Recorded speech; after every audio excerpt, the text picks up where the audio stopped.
예, 장관님 수고 많으십니다. 한전 적자가 뭐 고유가 때문에 가장 큰 원인이지만 또 여러 가지 인상 요인이 있다고 봅니다. 그 중에서도 이 국가가 책임져야 될 전력복지 제도 이것까지도 한전이 이제 부담을 해서 중장기적으로 전기요금의 인상 요인으로 작용할 우려가 크다. 이런 지적들이 있습니다. 내용을 살펴보면 25년도에서 18년도까지 한전의 그 전기요금 복지 할인 실적을 보면 작년에는 5,540억을 할인을 했습니다. 15년도에 비해서 2.1배가 증가했고요. 대상 호수도 18년도에는 330만 호로서 1.4배가 15년보다 증가를 했습니다. 대상자별로 보면은 장애인 할인 기금이 제일 많고, 그 다음에 기초수급자, 세자녀 할인, 사회복지시설 할인 이런 순서로 해서 약 5,500억이 넘어가고 있습니다. 그래서 본의원은 이렇게 이제 그 한전의 복지 할인이 전기료 인상에 자꾸 하중을 주고 있는 상황에서 한전의 복지 할인 금액을 일부를 전력기금을 활용해서 보조해주는 방법을 연구해 볼 수 있지 않느냐. 그 근거는 법적 근거로 전기사업법 48조에 전기의 보편적 공급을 위한 사업의 일환으로 사회복지 정전을 위해서 사용할 수 있도록 되어 있고요. 또 시행령에서도 또 마찬가지로 되어 있습니다. 그런데 해외에도 미국이나 영국, 프랑스는 공공재원으로 저소득 가구나 고용정청에 대해서 전기요금 지원한 제도가 있고, 국내에서도 철도공사가 PSO라 해서 연세 드신 분들에 대한 또는 장애인 저소득층 이런 계층에 대한 무임승차 비용을 국비로 70% 지원을 해주고 있습니다. 자, 이런 차원에서 이 전기요금 인상 요인을 좀 줄여주는 조건으로 이 전력기금을 활용해서 이런 복지 전력을 좀 지원해주는 것에 대해서 어떻게 생각하시는지. 뭐 말씀하신 것처럼 법적 근거나 이런 면에서는 뭐 정부가 한전에 이런 저소득층에 대한 복지 지원 활동에 대한 지원 근거가 있습니다. 근데 이거 전력기금도 어느 정도 있고요. 근데 요 예산 쓰는 문제는 또 관계부처와 또 협의 사항이라서 물론 기재부하고 또 협의를 해야 되겠지만 한번 적극적 연구를 해보시고요. 네. 같이 한번 노력을 해보시죠. 알겠습니다. 한번 연구해보고 노력하겠습니다.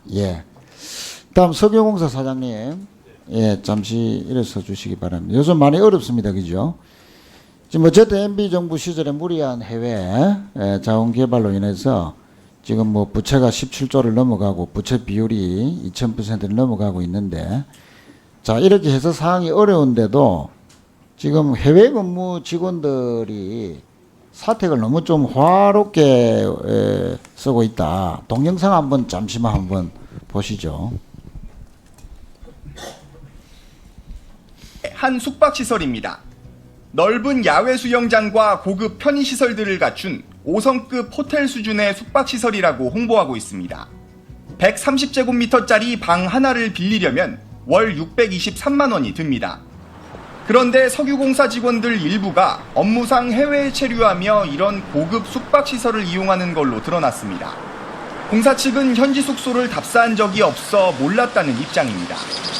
아랍에미리트의 수도 자, 그래서 사장님 뭐 짧게 봤지만 총 지금 89명의 직원이 해외에서 근무를 하고 있죠. 네.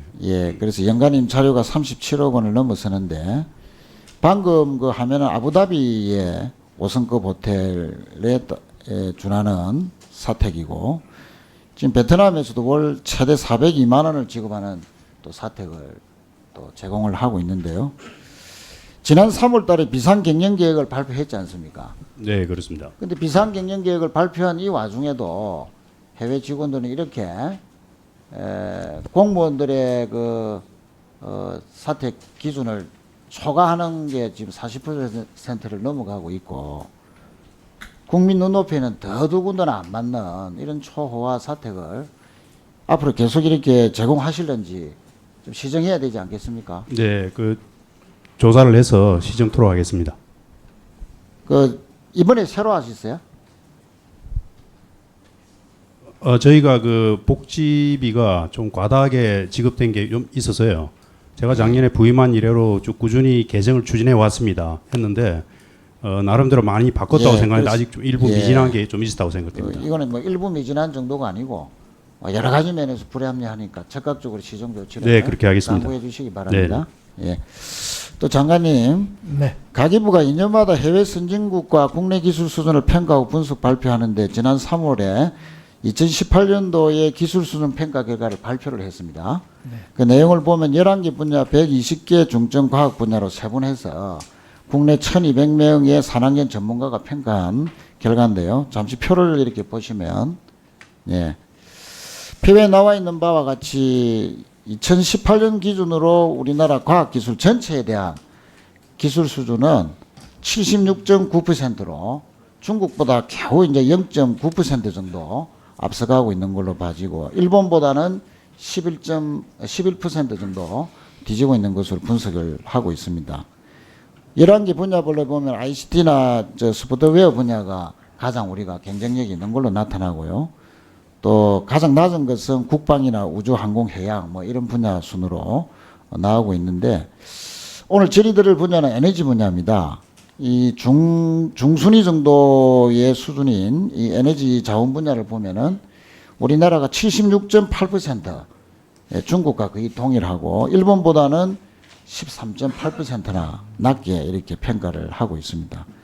그중에 세부 항목별로 보면 원자력 에너지가 88.8%로 가장 우리가 수준이 높은 걸로 상대적으로 이렇게 평가받고 있고요.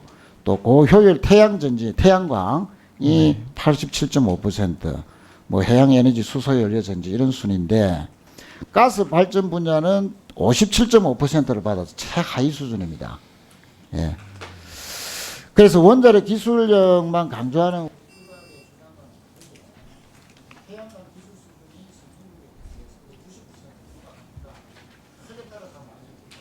네.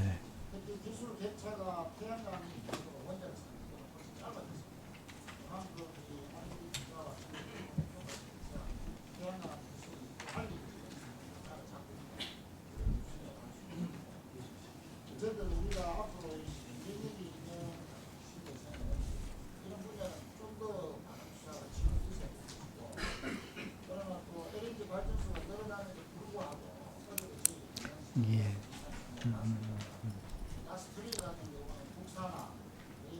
네. 네.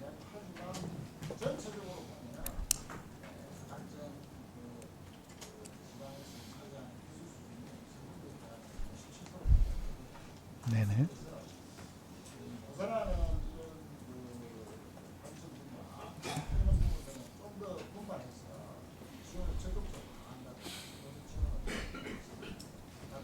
네, 그렇습니다. 저희가 에너지 전환 정책을 적극적으로 추진하면서 신재생과 관련된 태양광, 풍력, 또 우리 다연적으로 많이 사용하는 가스 발전을 많이 하고 있던 가스 터빈에 대한 우리 국산화 문제들, 이러한 관련 산업의 생태계도 함께 저희들이 경쟁력을 가질 수 있게끔 그 대책을 마련하고 또 필요하면 또 보완 대책도 마련해가면서 계속 신경 써가면서 이러한 에너지 전환을 바로 산업 발전의 기회로 꼭 삼겠습니다. 네.